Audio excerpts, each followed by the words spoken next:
Assalamualaikum warahmatullahi wabarakatuh. Salam literasi. Halo sahabat literasi di Kabupaten Mamuju. Saya mau mengajak kita semua untuk menyaksikan program Macarita, Macaka Literasi. Program ini kita inisiasi untuk mendiskusikan berbagai hal terkait perkembangan literasi di Kabupaten Mamuju serta aktivitas-aktivitas literasi yang dilakukan di Kabupaten Mamuju, baik itu di tingkat lembaga pendidikan, di komunitas-komunitas pegiat literasi, maupun sampai ke tingkat desa. Untuk itu saya berharap kepada kita semua di Kabupaten Mamuju untuk memberi supporting, menyaksikan program Macarita di kanal YouTube Dinas Perpustakaan dan Kearsipan Kabupaten Mamuju. Salam literasi dan panjang umur, semua kebaikan. Assalamualaikum warahmatullahi wabarakatuh. Selamat pagi menjelang siang hari buat teman-teman pemirsa YouTube Perpustakaan. Senang sekali karena kita sudah sampai pada episode ke-11 dan kita akan membahas literasi dalam konteks yang lebih jauh lagi. Kalau tadi di episode 10 kita membahas tentang benda pusaka, warisan budaya. Di kali ini kita akan membahas hal yang lebih teknis tentang literasi, tetapi lebih teknis lagi. Kita akan membahas tentang hak kekayaan intelektual. Saya cukup yakin topik ulasan kita ini itu merupakan hal yang kiranya belum cukup familiar di telinga teman-teman. Dan ini sangat penting sekali khususnya buat teman-teman yang punya merek dagang, pengkarya, pencipta, penulis, pelukis, dan sebagainya. Yang penting untuk mendaftarkan karya-karyanya itu untuk memiliki kekayaan intelektual. Nah, di samping saya ini sudah ada narasumber kita, namanya Kak Suryansyah. Saya panggil Kak Surya saya supaya lebih mudah diingat. Beliau ini merupakan orang yang sangat luar biasa hebatnya, salah satu tokoh pemuda di Mamuju yang saat ini sedang menjalankan doktoralnya di Universitas Islam Indonesia. Dan itu beasiswa Kak Di? Ya, beasiswa. Beliau juga ini juga merupakan dosen di Universitas Muhammadiyah Mamuju. Dewan Pengawas Notaris untuk 3 wilayah di Kabupaten Mamuju, Mamuju Tengah dan Pasangkayu. Juga beliau pernah menjabat sebagai Ketua Pemuda Muhammadiyah Sulawesi Barat dan saat ini menjadi Sekretaris Pemuda Muhammadiyah Pusat. Dan beliau juga ini bergerak di bidang kreatif anak muda ya, karena beliau juga merupakan koordinator daerah Indonesian Creative Sites Network Sulawesi Barat. Cities Network. Oke. Ada banyak amanah yang diemban oleh beliau, baik itu jabatan ataupun tugas-tugas yang lain, yang tentu ini mengafirmasi bahwa orang yang ada di samping kita ini merupakan orang yang pakar di bidangnya. Beliau juga pakar hukum, praktisi hak kekayaan intelektual, dan itu merupakan topik yang akan kita banyak bahas nanti ini. Apa kabar Kak? Alhamdulillah. Semangat pagi. Semangat pagi. Iya, cerah sekali Kak Surya ya di pagi hari. Sapri luar biasa trekkingnya ini. Jadi kan sempat di awal di chat sama Riyadi ulang ini next narasumbernya tidak asing karena beberapa kali muncul di lini masa saya. Kak Surya. Artinya Kak Surya juga ini melek dunia digital. Ya. Gitu. Nah, bisa cerita aktivitas saat ini Kak dulu? Ya, pertama saya apresiasi dulu teman-teman yang menginisiasi ini, khususnya Sapri sebagai salah satu tokoh literasi di Sulawesi Barat yang juga sangat berkompeten di dalam bidang pengembangan edukasi kita di Sulawesi Barat. Dan teman-teman sekalian, pendengar kegiatan kita pada pagi hari ini, untuk sementara sebenarnya saya diamanahkan untuk tugas belajar di Universitas Islam Indonesia di Yogyakarta sejak tahun 2021, sehingga nyaris waktu aktivitas saya lebih banyak di Jogja sebenarnya. Dan alhamdulillah satu kesyukuran hari ini saya kembali ke Mamuju dan bisa bersua dengan teman-teman, sehingga ya mudah-mudahan ini menjadi bagian dari silaturahim kita setelah Idul Fitri. Nah, aktivitas profesional kita sebenarnya di dosen di Universitas Muhammadiyah Mamuju, mengampu mata kuliah hukum bisnis, yang juga hukum bisnis itu sebenarnya bagian dari yang membahas terkait tentang aspek kekayaan intelektual yang akan kita bahas pagi ini. Nah, mudah-mudahan diskusi ini bisa, atau mungkin bincang-bincang kita pada pagi hari ini bisa lebih rileks, bisa lebih mengalir. Mudah-mudahan kita sembari memperkaya wawasan kita bersama, dan saya juga banyak belajar nanti dengan Sapri khususnya. Ya. Oke, jadi kita cukup beruntung ya kita bisa mencuri waktunya beliau di tengah-tengah kesibukannya, dan mumpung dia di sini jadi kita ajak ngobrol nih. Nah, saya perhatikan nih Kak, belakangan ini Kak Surya itu banyak sekali diundang sebagai pembicara yang membicarakan tentang hak kekayaan intelektual. Jadi bisa jadi Kak Surya ini merupakan seorang pakar praktisi hukum yang spesifik itu membahas tentang kekayaan intelektual. Nah, mungkin bisa kasih sedikit gambaran nih Kak, apa sih sebenarnya hak kekayaan intelektual itu? Oke, secara akademik sebenarnya kalau kita melihat dari konsep kekayaan intelektual itu sebenarnya ini serapan dari pemahaman kesepakatan-kesepakatan beberapa negara di dunia di tahun 1800-an terkait dengan bagaimana hak kebendaan itu. Jadi dalam konsep kebendaan dalam aspek hukum itu di dalam Kitab Undang-Undang Hukum Perdata itu disebutkan dua kebendaan. Ada dua kebendaan. Yang pertama ada kebendaan yang bersifat berwujud yang disebut dengan tangible asset. Ya, kebendaan yang bersifat wujud. Dan yang kedua ada intangible asset, ada benda yang bersifat tidak berwujud.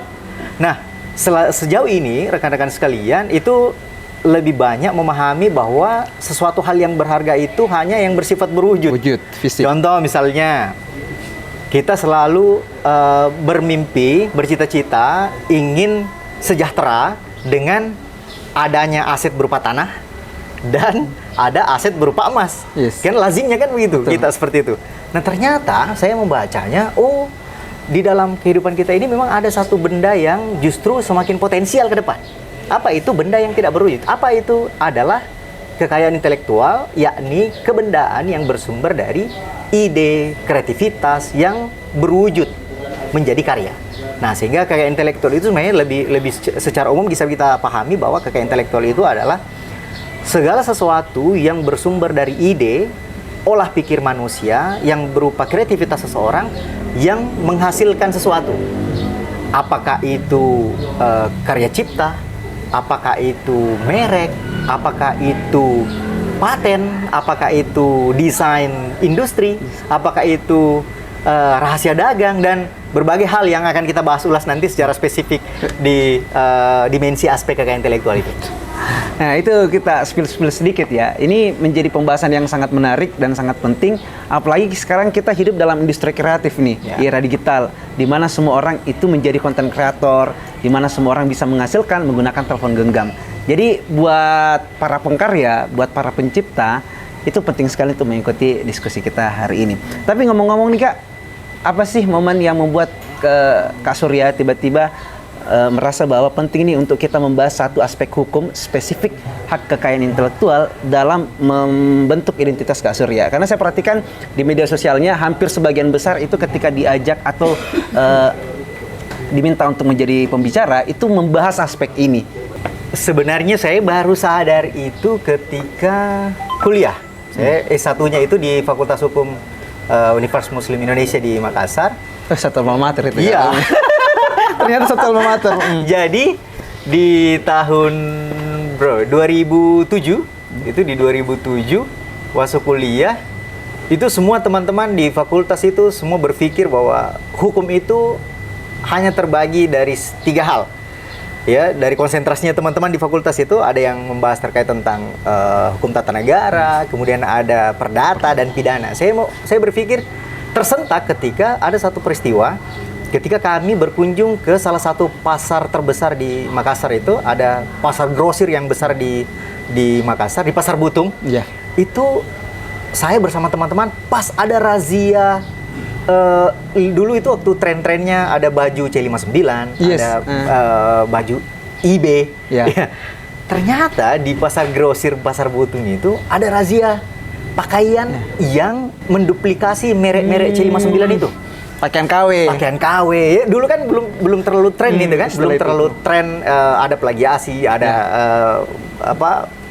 produksi-produksi yang meniru bajakan, yang meniru pakaian-pakaian orang. Jadi saya ingat, oh ini apa ini? Kenapa mesti ada tindakan negara, ada penegakan hukum yang mengarah kepada industri fashion? Nah, di situ saya lalu bertanya-tanya, di sini ada hak orang yang punya ide, yang punya merek dagang itu, yang dilampaui haknya oleh orang lain. Nah, itu di dalam kategori hukum itu melanggar hukum. Sehingga itu yang perlu ditindak. Yeah. Nah, dari situ saya mencoba merasa oke, saya langsung flashback ingat waktu saya di SD 1 itu kebetulan ada piala yang berkontribusi mengangkat nama sekolah negeri 1 Mamuju dulu. Ya, saya juara lomba puisi di Gedung Pemuda dulu di tahun 90-an, 96, 97 kalau tidak salah. Itu kami mengantarkan satu persembahan karya berupa puisi dan juara terbaik dulu di era itu, dan mudah-mudahan pialanya masih ada sekarang. Saya ingat itu, langsung saya flashback ke sana. Oke, ternyata puisi itu memang bagian dari kekayaan intelektual sendiri. Kenapa? Karena kita ada saluran saluran ide yang tertuang menjadi sebuah bait, sebuah syair dan seterusnya, dan itu yang harus dilindungi. Karena itu menjadi bagian dari hak orang untuk bisa dijadikan sebagai suatu hal yang komersial. Yes, betul.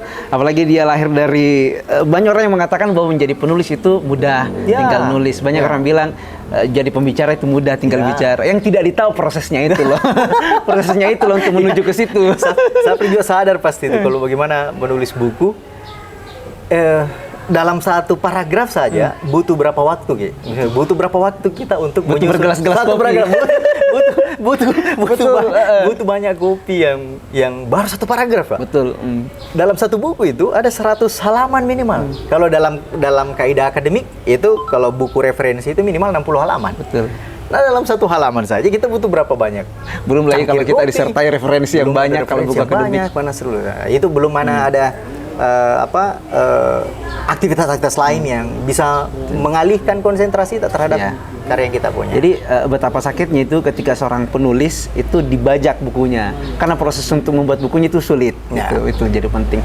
Dan bukan hanya dunia tulis menulis ya, dalam hal musik misalnya, ini menjadi hal yang viral beberapa waktu belakangan ini, Kak. Kalau misalnya Kak Surya ikuti, misalnya tentang bagaimana Ahmad Dhani mensomasi Once Mekel untuk tidak menyanyikan lagu-lagu Dewa, atau misalnya tentang tren banyak orang sekarang yang malas mencipta lagu, lebih memilih mengcover lagu. Padahal mencipta lagunya itu sulit, tetapi yang banyak dapat nilainya sekarang, uangnya dari YouTube itu para pengcover yang tidak mencipta lagu. Dan itu mungkin juga nanti akan dibahas lebih jauh oleh Kak Surya tentang apa sih yang dimaksud dengan pelanggaran hak kekayaan intelektual ketika kita melakukan apa, dan sanksinya apa, sanksi hukumnya. Karena banyak barangkali orang yang tidak sadar bahwa itu bisa dikenakan pidana. Nah, gitu. Jadi mungkin Kak Surya bisa menjelaskan kepada kita nih, untuk orang-orang awam, tentang pelanggaran hak kekayaan intelektual itu seperti apa, dalam kasus-kasus seperti apa. Ya, jadi karena kekayaan intelektual itu kan terdiri dari 3 aspek ya. Ada kekayaan intelektual berupa hak cipta, kemudian ada kekayaan intelektual industri, dan ada kekayaan intelektual komunal. Nah, jadi kalau kekayaan intelektual berupa hak cipta itu yaitu tadi seperti lagu, kemudian buku, kemudian puisi, dan hal-hal lain yang bersifat naratif, yang kita deklarasikan, yang bersifat hak eksklusif yang melekat kepada seseorang. Kalau hak industri itu ada yang disebut dengan paten, ada desain industri, itu desain grafis dan seterusnya.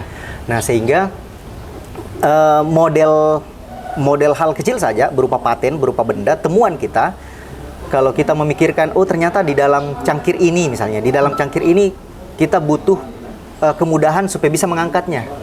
Ada ide untuk bisa merubah model kuping cangkirnya ini untuk bisa lebih estetika atau lebih mudah kita angkat dan tidak dimiliki oleh orang lain, itu menjadi bagian dari hak paten. Karena dia bersifat teknologi. Jadi bersifat teknologi. Nah, kalau hak kekayaan intelektual komunal itu yang dimiliki secara kolektif. Apa itu? Di antaranya misalnya hak kekayaan intelektual komunal itu yang bersifat tradisi. Ada misalnya warisan budaya yang menjadi kebiasaan masyarakat yang ada di satu wilayah, kemudian itu bisa dijadikan sebagai identitas. Contoh, identitas itu dilekatkan di salah satu benda produksi, itu bisa kita gunakan. Selain itu ada namanya merek kolektif. Milik kolektif itu contoh misalnya kita di Mamuju, apa yang terkenal di Mamuju misalnya kata Karampuang misalnya, kan dikenal sebagai salah satu pulau yang sebagai destinasi pariwisata. Karampuang itu didesain dengan baik, Karampuangnya dijadikan sebagai merek kolektif, kemudian itu dikembangkan, digunakan di berbagai sektor industri, ke baju, ke produk keripik misalnya, itu melekat kalau Karampuang sebagai identitas Mamuju. Nah, kenapa disebut hak? Karena di dalam hak intelektual itu terdiri 2 hak yang melekat sebenarnya. Jadi dari 3 dimensi keintelektual itu ada 2 hak. Ada hak moral, ada hak ekonomi. Makanya perdebatannya tadi kalau Safri sampaikan bahwa ada perbedaan pendapat antara Ahmad Dhani dengan Once terkait tentang performing right atau perlindungan pementasan itu. Di situ ada 2 hal yang harus dilindungi, ada hak moralnya orang, kemudian ada hak ekonominya. Karena orang tampil di salah satu konser itu pasti ada fee, ada honorarium yang menjadi hak orang. Nah, pelanggarannya di mana? Contoh misalnya, kalau kita bicara 2 hal saja yang ada di sekeliling kita yang sangat sederhana, hak cipta misalnya. Tadi disinggung sama Safri terkait dengan buku, ya kan? Sadar atau tidak, Safri, di buku, ketika kita ada cipta buku, kita buat buku itu, kita terbitkan buku itu, ada tertulis kecil di lembar-lembar pertama itu copyright. Yes. Logonya Halaman C. kedua, ketiga. Iya, logonya itu simbolnya C. Ada lingkarannya. Itu sebenarnya bagian dari hak eksklusif yang melekat ke kita sebagai penulis yang harus dilindungi. Karena kita adalah penulisnya. Dan ketika ada orang yang akan menggandakan buku itu, ada 2 hal yang bisa kita tuntut. Hak moral kita, kemudian hak ekonomi kita. Kalau kita penerbit, ada royalti dari penerbit, kemudian hak penulis, ide-ide yang kita tuangkan di situ, tabe hargai ki. Betul. Tabe hargai ki. Jadi kalau mau ki kutip, mau ki gunakan ki sebagai publikasi pembelajaran, kalau niatnya kita ikhlas untuk menyebarluaskan pengetahuan, itu tidak ada masalah. Tetapi istilah kita biasanya di Sulawesi ini, apalagi kita di Mamuju, ya mapatabe. Betul.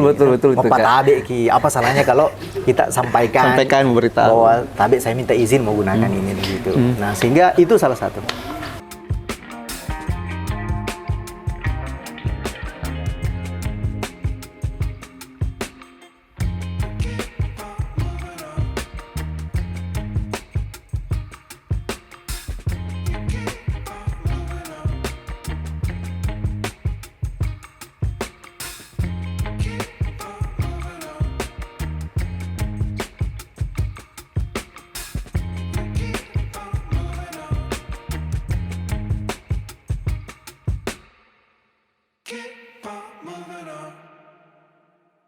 Kita potret, kemudian pengunjung kita jadikan sebagai objek konten promosi kita.